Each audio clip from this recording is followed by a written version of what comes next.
एक घना जंगल था। शरीर का खून जमा देने वाली ठंडी हवा चल रही थी। उस घने जंगल के बड़े बड़े लंबे और पेड़ के साए रात के समय में बड़े ही विचित्र आकृति बना रहे थे। ठंडी हवा की रफ्तार से ऐसा प्रतीत हो रहा था मानो कि कुछ समय बाद उस जंगल में कोई भयानक तूफान आने वाला हो। एक लग्जरी कार उस घने जंगल की सड़क को चीरती हुई दौड़ती चली जा रही थी। उस कार के अंदर दो लोग सवार थे, चार्ल्स और राहुल।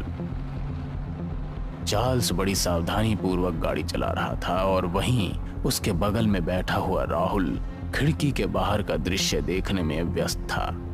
वैसे तो राहुल एक बहुत ही बहादुर किस्म का व्यक्ति था, मगर इस समय उसके चेहरे पर डर के साए साफ साफ दिखाई दे रहे थे।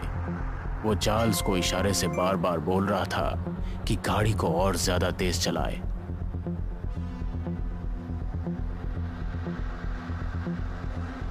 राहुल के बार बार बोलने पर चार्ल्स ने अपनी गाड़ी की स्पीड तेज कर दी थी, मगर रात के समय में वो ज्यादा गाड़ी की स्पीड तेज नहीं कर सकता था।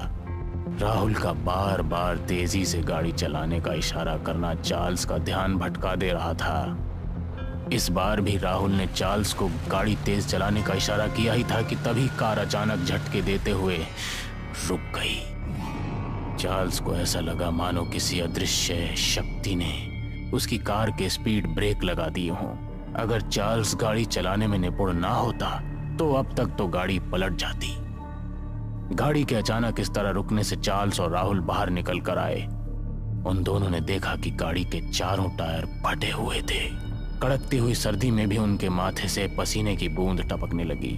वो दोनों कार के चारों टायरों को हैरत भरी नजरों से देख रहे थे, मानो कि उन्हें विश्वास ही नहीं हो रहा था कि एक साथ गाड़ी के चारों टायर कैसे पंचर हो सकते हैं,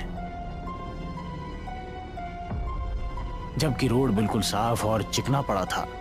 वो दोनों ये सारी बातें गहराई में सोच ही रहे थे कि तभी अचानक उन दोनों को ऐसा लगा जैसे कि कोई बहुत टाइगर की रफ्तार से उनके सामने से निकलकर जंगल के अंधेरे की गहराइयों में खो गया। उन दोनों का ध्यान कार के टायरों से तुरंत हटकर जंगल की ओर जाने वाले उस अदृश्य प्राणी की तरफ लग गया। कोई तो था जो बड़ी फुर्ती से उन दोनों के सामने से निकलकर अंदर गया था।